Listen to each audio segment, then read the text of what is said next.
Welcome back everyone to Cameltalks. Today we are going to play a little bit of football, We are going to talk about football. And no, we are not going to talk about the final today. No, we're not going to talk about that. We are basically going to go and talk about all the shit that has been happening in the past couple of years. We're going to talk about the dark side of football, and we're going to talk about why I'm absolutely fed up with all this shit and why I'm absolutely there's a reason why I do this video, but let's get into it, okay? So I've got a little agenda for us here, so you guys know what I'm going to talk about. So first of all, we're going to talk about why I do this video. Why do we talk about the UEFA? Why do we talk about the FIFA? Why do we talk about all that crap, Then we will actually talk about the UEFA and the FIFA as a association, but more about that in a bit. We're going to talk about the past years. There's a little timeline we're going to talk about. It's not going to be like super accurate, but it's going to be accurate enough so you guys know what exactly is going on. And then we are going to to kind of have a little bit of a talk about the fall. And I tried to, name this the fail, but I think the fail is not even enough for what is going on with international football right now. And for the American fans out there, yes, it is soccer, but we are talking about football, right? This is what it's called here, and this is what it's all about. Let's quickly talk about why this video, and sometimes pictures say more than words. Now, I've been playing football in a club for almost 28 years. Yes, I'm 31 years old. That means I'm playing football since the age of 3.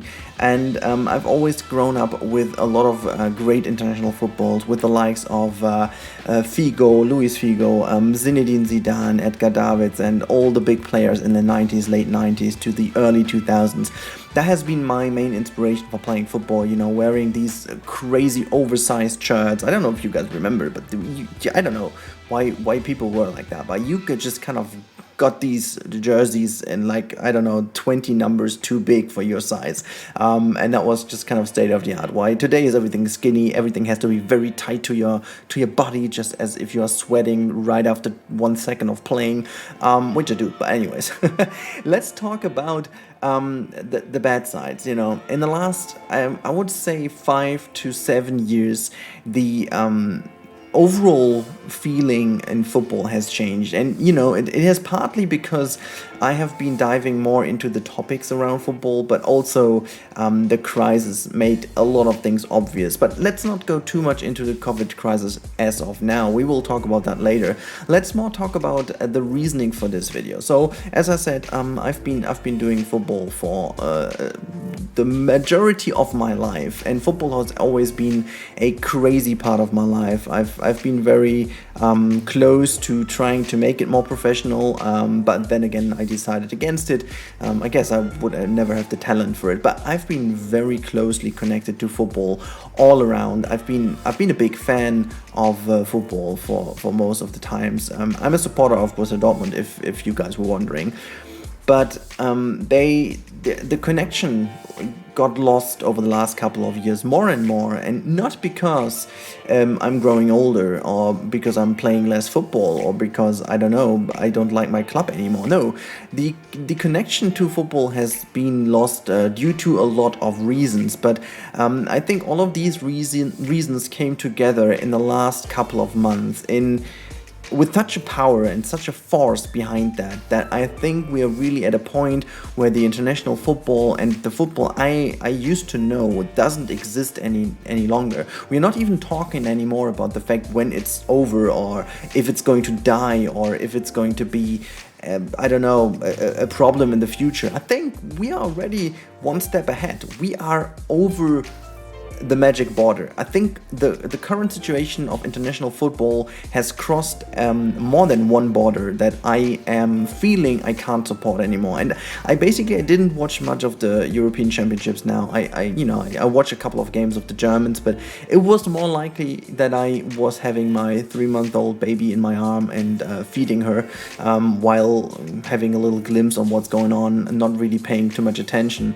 And the more the news came out about all these kind of things regarding the LGBTQ community and so on, I forgot the plus here, and all these kind of things, rainbow discussions, blah blah blah, the feeling in me about this whole situation settled even more. And we want to talk about this a little bit. But first of all, let's talk about the UEFA and the FIFA as associations. And I just put the Wikipedia links in here to keep it very simple.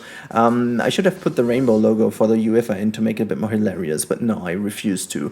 And obviously the FIFA, you know, I wanted to talk about the UEFA because that's where we live. That's and still is the biggest association, and the most well-known clubs do play within the UEFA. So it's actually the most important one when it comes to what we are going to talk about. It is the French word Union des Associations, oh my god, I can't even pronounce that, Union des Associations Européennes de Football. I have no idea if that was anywhere close, good pronunciation. And it's basically the administrative for the European football. They combine all the associations within them, and they organize the big tournaments. You can see they have a lot of tournaments like the European Championship. You've got the Nations League, the UEFA Champions League, the UEFA Europe League, and the Europe Conference League, the Europe Super Cup, and so on and so forth, which already is a kind of a thing. And they control the prize money, regulations, media rights, and so on and so forth. This is very important to keep in mind because we need to talk about especially that in the next coming minutes. But let's talk a little bit more about what is going on behind the scenes. Who is actually ruling the UEFA? And I've got the executive committee in here for the UEFA, and also just for the competition of this whole thing. We also have the president, senior vice president, and the vice president of the FIFA on the right hand side. Now, to not dive too much into the topic already, but you can see that there are a lot of men. In fact, there are only men in here, and I did a little deep dive into these persons, and some of these persons, for example, the one Zbigniew Boniek from Poland. If you want to read his Wikipedia article, I highly recommend to. You can see that he's been involved in some scandals where potentially something like the national patriotism, let's call it that way, is a little bit too high maybe. And there are a lot of scandals, articles, and things around these people already without actually researching too much. If you want, well, go ahead. I won't do this here because that's not what we're going to talk about. But if you need this as a support for what we're going to talk about, this is one of the biggest problems already, kind of being here as one of the biggest things in pretty much in your face already. We do have a committee and a ruling arrangement of people who have experienced having a lot of power over the last couple of years in their dedicated associations already, and now having that on a European level. And if you look to the right hand side, you can even see Alexander Shevrin is obviously also part of the vice presidents of the FIFA, and it is everything is very interesting. And also keep in mind who's the senior vice president of all of that. We have Salman bin Ibrahim Al Khalifa, who is the one from the association football in actually the Arabic countries, which is important to keep in mind for a later stage of this video. And just to understand that this is the UEFA actually started as an association to make sure that the best of football is happening. It was founded in the early 50s, and basically the target was to bring together European football, make it standardized, make sure that everything is running together well, that countries can play against each other on a fair level. And the basic idea about this whole association is brilliant, the same as FIFA. To connect the world via football is a brilliant idea, and this is one of the biggest things we are going to talk about in the last part of this video. I really think that this is also the saddest part of it, because the football as a sport, which is the largest sport in the world, if you look at the whole world, obviously certain countries have different sports that are even bigger than football, but as a whole global community, football is the biggest sport available, and it would have so much power to do so much good things, but they don't. And let's talk about a timeline, and we are now here in the last couple of years. I didn't put the exact numbers in because I couldn't display that in the right distance between each other, but let's talk quickly through all these things here, just to give you a brief idea of what I'm bringing together here before we then open the whole topic of the fall of the European and the international football as it stands. But it all started for me personally because I was 16 at a time where Germany held the World Cup, and obviously back in the time I thought that was brilliant, having it in my own country. Germany was kind of a sleeping giant when it comes to football.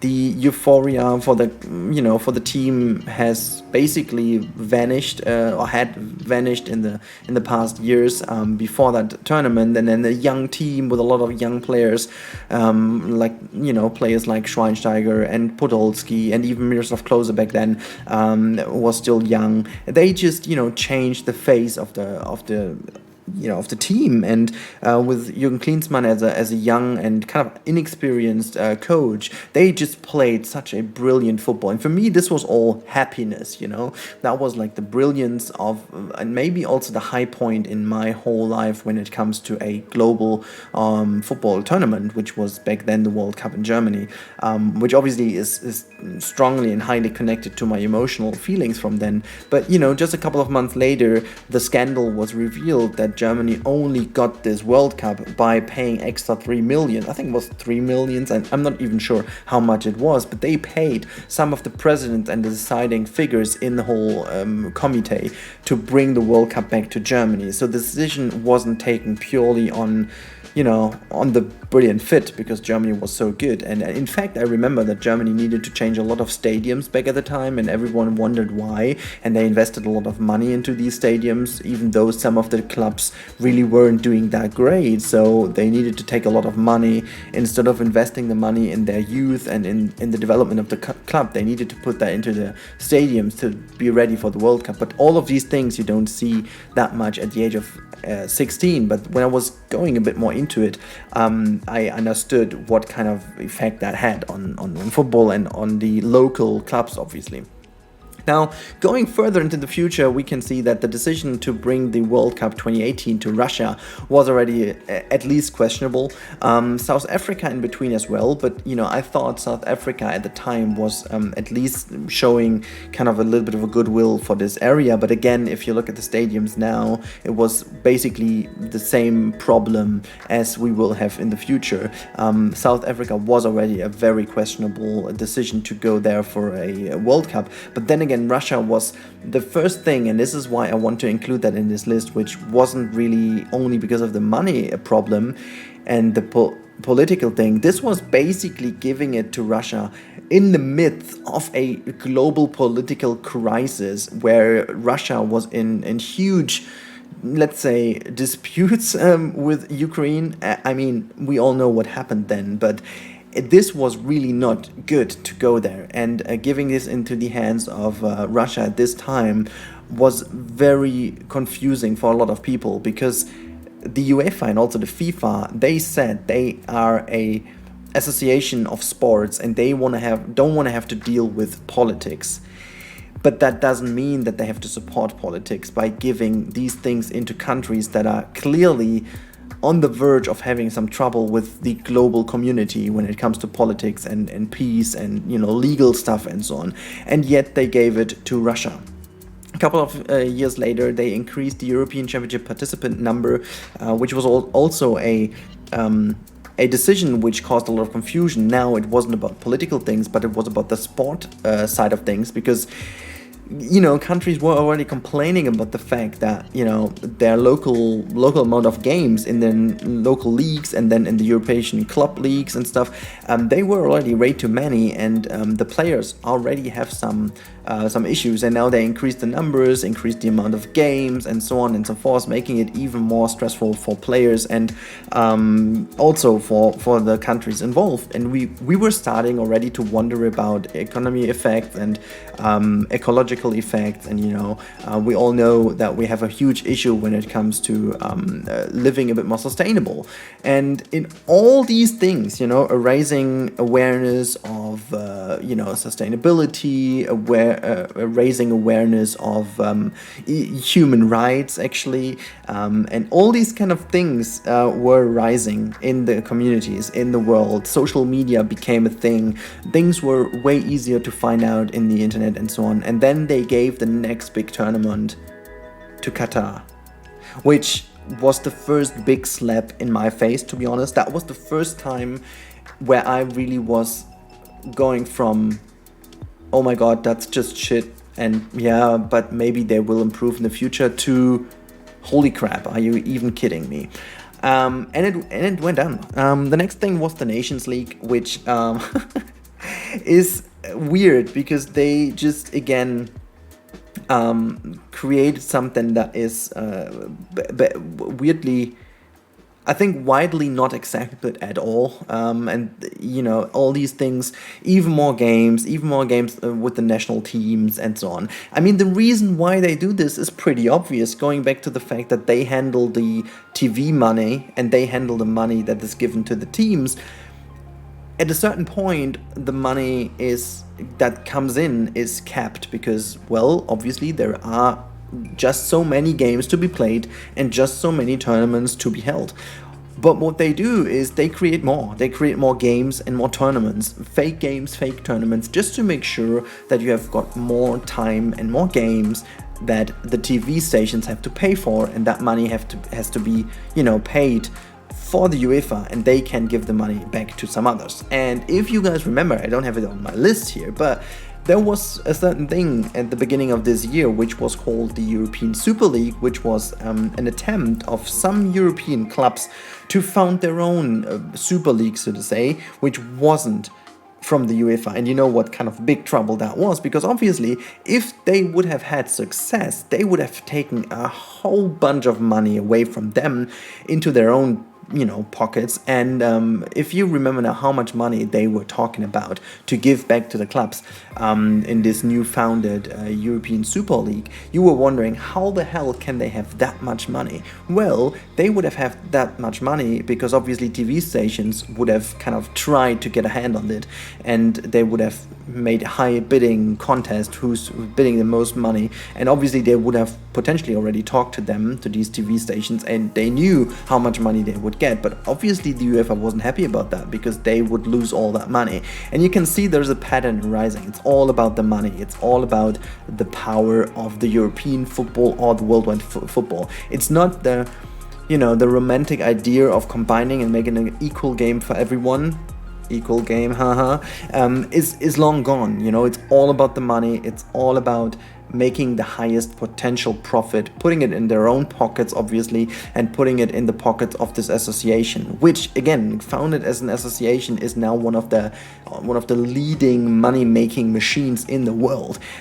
So it is just freaking insane. And we go on and on in this list. The next point I have in here is multiple human rights issues. They had a lot of human rights issues on the course of time with Russia, with Qatar, and with obviously South Africa and so on. But there were even more things like, they didn't stand in for racism in certain leagues. They didn't stand in for crazy problems with building stadiums and abusing people building stadiums and all these kind of things.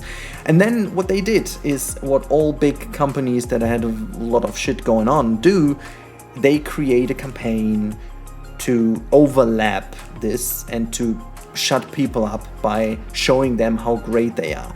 And now this is the first time where I became angry, because when Equal Game was founded as a campaign, many people loved it, and I think the overall reaction was certain way very positive, and I already felt a bit like, meh, this is not what it could be. And again, I go back to my own passion, to my own romantic thoughts about that from the past.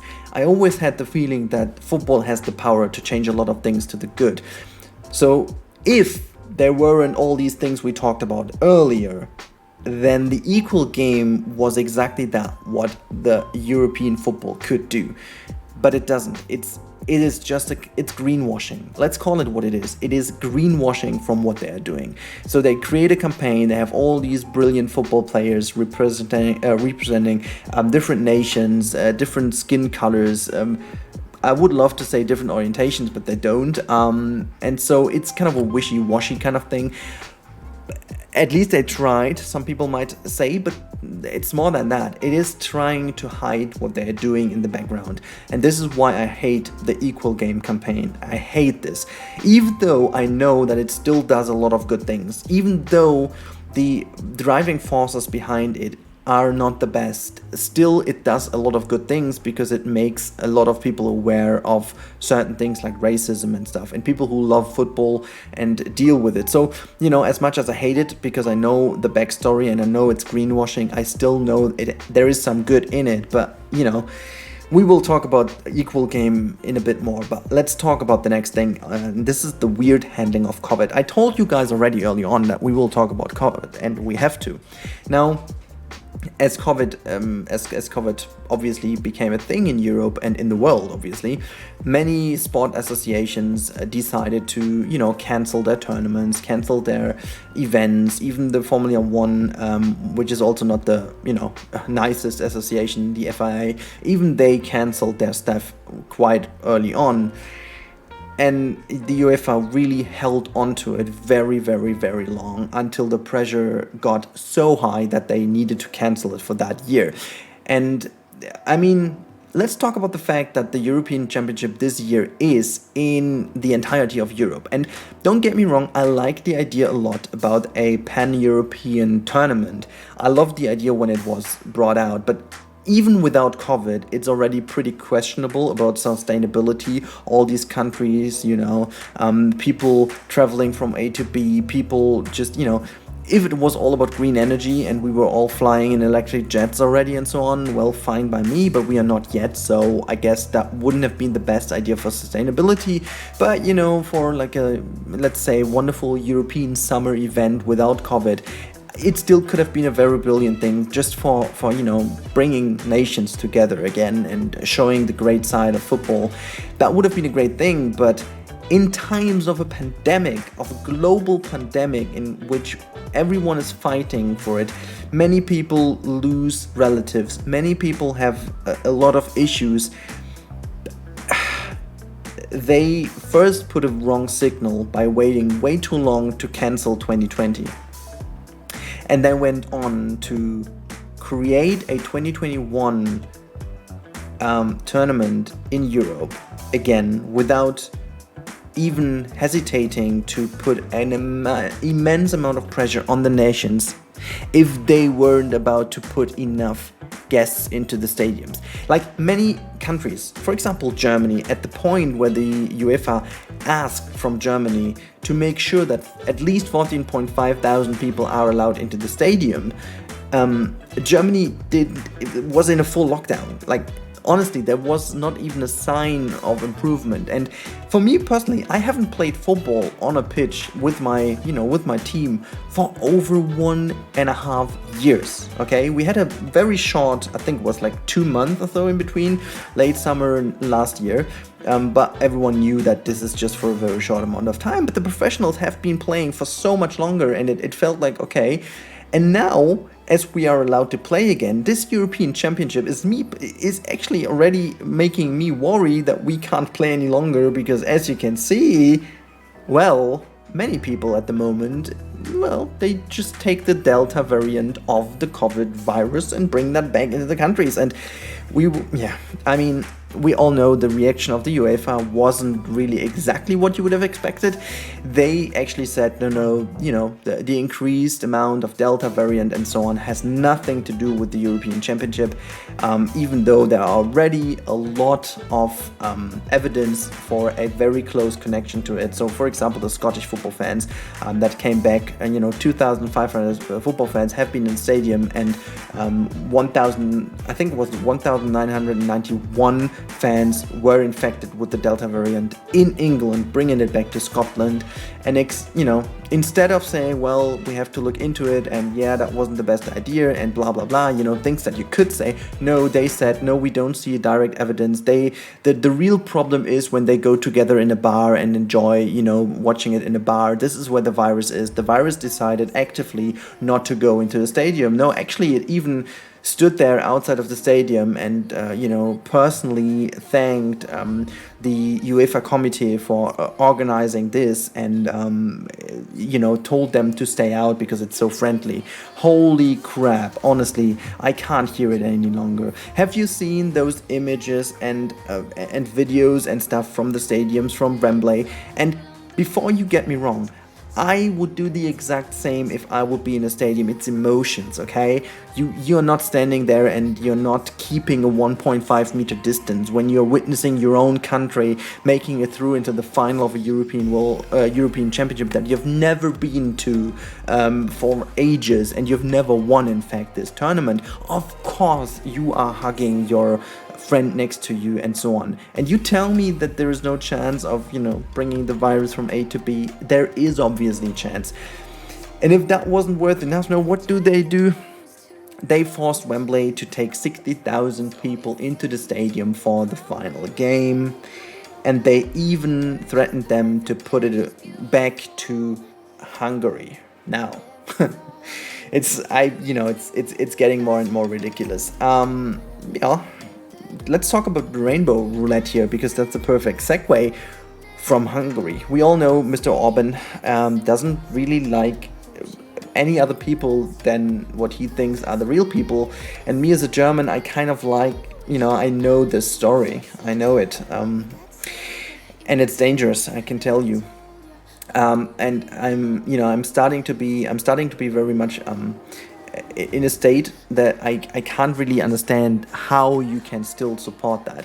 And I mean, support is one thing, no, but they actively said, we will get this final. And if you don't let 60,000 people in, we will take this final, a very important bit of European football where the whole world is looking at, which is a high prestige thing, and we are giving this to a country which is led by a person who is giving shit on human rights, on racism, on LGBTQ plus, on anything, basically.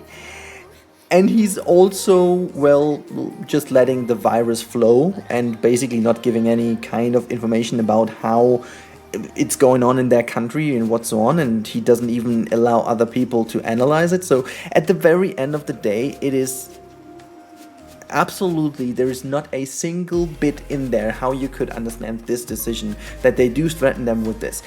It is freaking insane. Now, we talk further about the rainbow roulette and all these kind of things on the next slide, but it almost seems like this kind of timeline over here, I did a mistake. I should have made this as a graph that is actually exponential, because it's not like going as a straight line. It's actually going like an exponential graph, just like the COVID crisis has been at the beginning.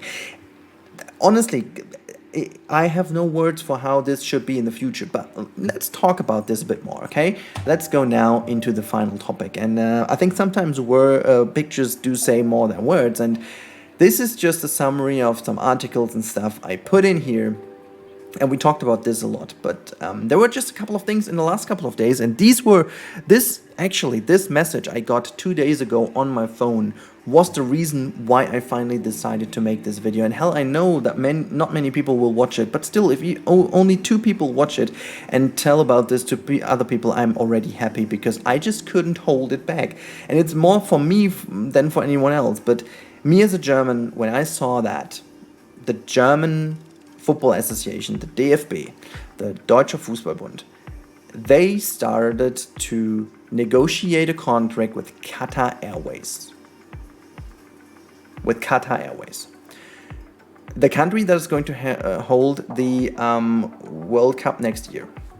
Which, from a business standpoint, you would say, that's kind of clever, isn't it? But, okay, just a couple of weeks ago, the German Football Association has given some black shirts to their players where you could read human rights as a big phrase on their shirts when they stood there for their team photo. And they were actively supporting human rights, even mentioning, that there is a potential chance to boycott the 2022 World Cup if, Qatar isn't going to change things. And just not even a month later, there are the rumors about the contract. And what did they even expect? What did they expect? That the people out there are saying, we forgot about that. Human rights, whatever.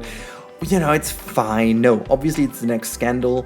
And it just shows that also the German association is not better than the European association. And that is because they are under an immense pressure. And I put in a little article here from Denmark. The same thing happened here.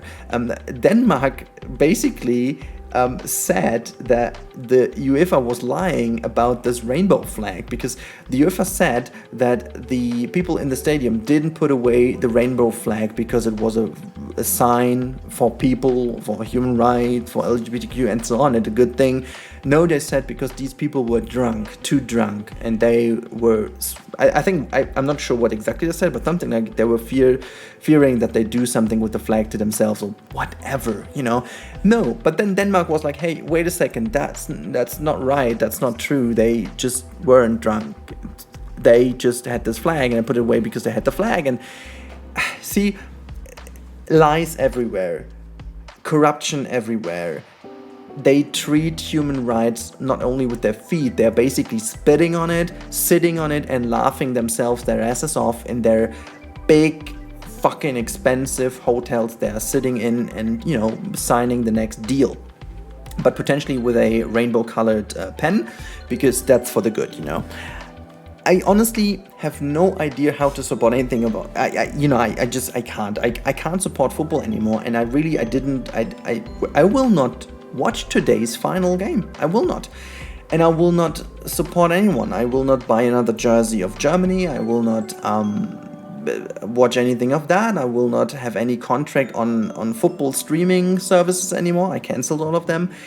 I just can't. It's impossible. And I really hope that many, many more people do this as well. I know it potentially will not happen, as with many other things as well.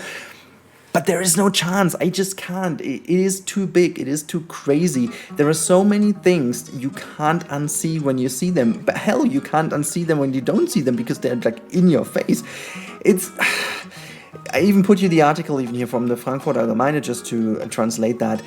This is where our friend from the UEFA, Chevrin, just said that there is no evidence that people were infected by COVID, the Delta variant, in the stadiums, which clearly there is. And even scientists already told so and blah, and they still pretend they're not. And everything goes back to the fact that they said we are not intervening into any political things. We are just like an association of sports. All right, stop. Let's calm down for a second. Okay. Maybe I understood things wrong. Okay. Maybe I misunderstood them, and they are all right. These big, freaking rich white men are doing everything correct.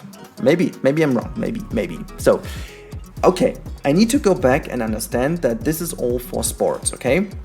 It's an association of sports, and they don't want to put their hands and arms and food and anything into political things.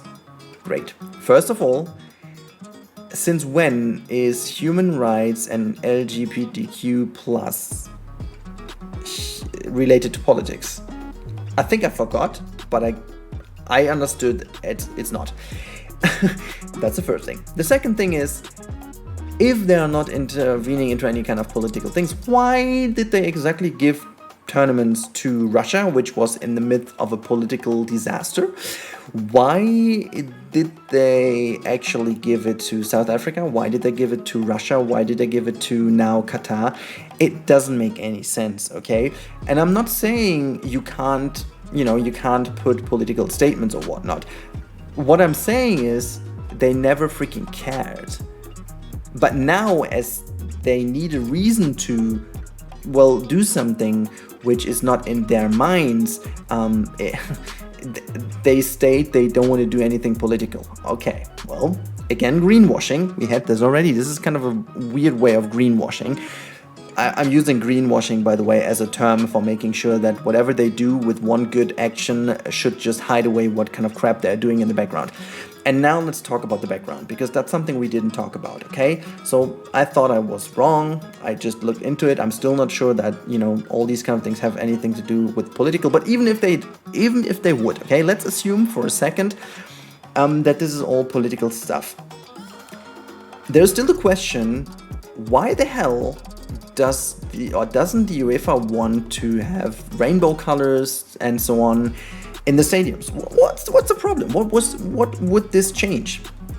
Well, if you look into how the UEFA gets money, we already talked about that they get it from the TV stations. Okay, fair enough. It's not too big of a problem. But there are some sponsors.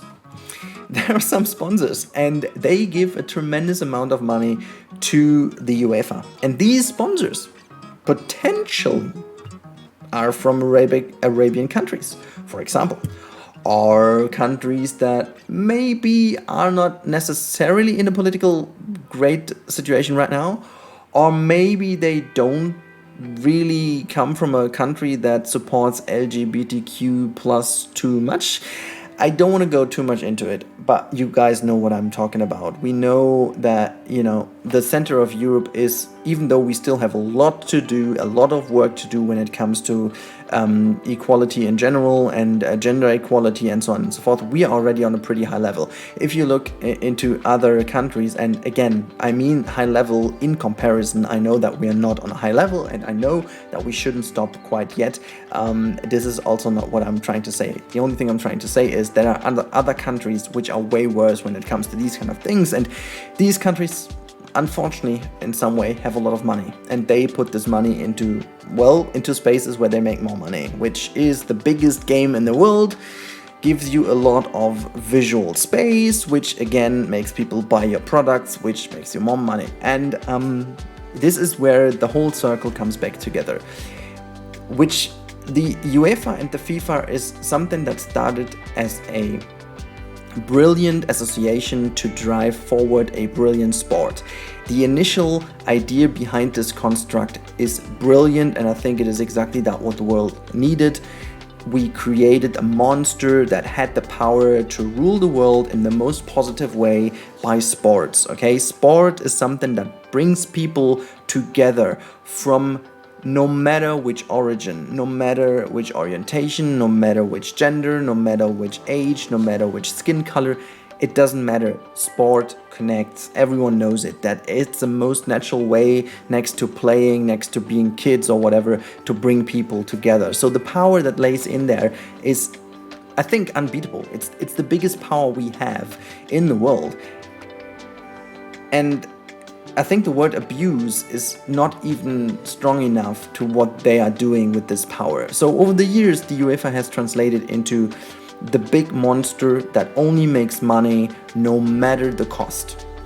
And I'm specifically referring with cost to human rights, to well-being, to the health of people. They take the death of people for their profit. And not even indirectly, they do it directly, okay? It's not even like, no one would have died if the European Championship would have been cancelled. A lot of people would have been very sad about this. I fully agree with that, even me. But no one would have died. No one would have died from that decision. No one. Even the people paying the money and so on, no, they potentially some people would have lost their jobs, but no one would have died. But now, for a couple of people who earn a shit ton of money and a couple of associations who get even more rich and complain the loudest, they forced this tournament to happen. on the shoulders of people all over Europe that just want to enjoy their favorite sport. They don't think about it. It's not their fault. They go to the stadiums. Yes, you can say, why the hell do they go to the stadiums? But did you really believe that only because of COVID, no one would ever go back into the stadium? They did everything to make them believe that all the hygienic concepts are so brilliant that nothing would happen. And hell, I think they are really brilliant concepts, because the people in charge of that, they know what they're doing. These are great concepts, but the virus doesn't care about good or bad concepts. It just doesn't care. It's there, and the nature of a pandemic is just not made for a pan-European tournament.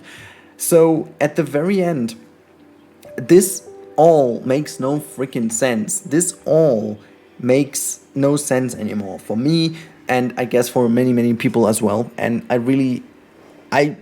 would love to end this video with a solution or with a wish or whatever, but I don't see this changing in the foreseeable future, unless there is a big crash in terms of football in general, which I don't know how this should look. But honestly, in the last couple of weeks, my thoughts about the European Super League that was kind of started by these clubs changed. I was laughing hard at it, and I would have, I think it would be very bad for the game, but maybe for the overall situation, a second attempt, maybe a successful one, would at least start a discussion and would at least start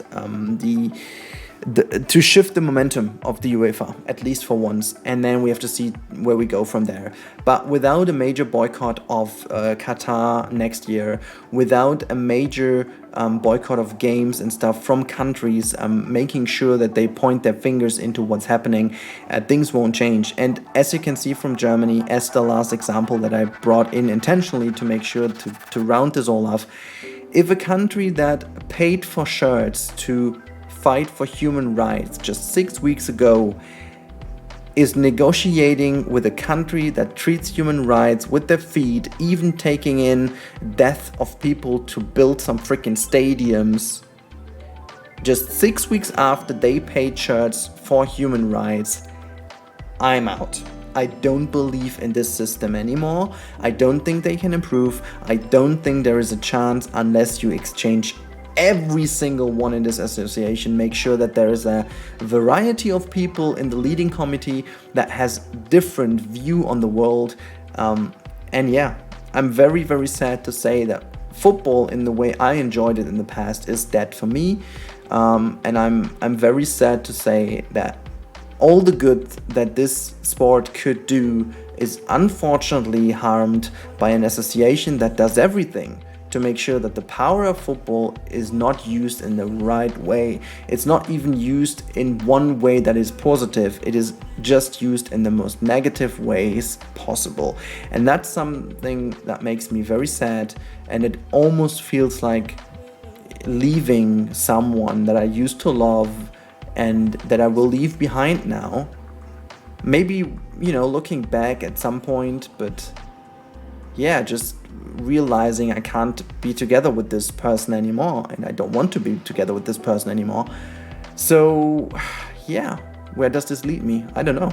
I'm still going to play football. Potentially I'm also ending up watching 1 or 2 games of Borussia Dortmund, but I will actively try to avoid as much as I can. And now it's about you. What do you guys think about this? Is football something you've been watching? Maybe there's something I was missing. Maybe there's something I completely got wrong. Maybe you can help me enlighten. Maybe you have something to discuss as well. And I would love to really start a discussion about this situation of the international football right now in the comment section. Keep it polite, please. If there are many people to comment, please keep it polite. I'd love to have a good discussion about it. And yeah. I really hope you enjoyed this new episode of Cameltalks. I haven't been here for a while, and I really hope you enjoyed that one. If you did enjoy and you're not subscribed to the channel yet, and you like content like that, make sure to subscribe. There will be more content in the future, pinky promise, and I really hope you guys have a good time. So, until the next one, have a good time, stay safe everyone, and goodbye.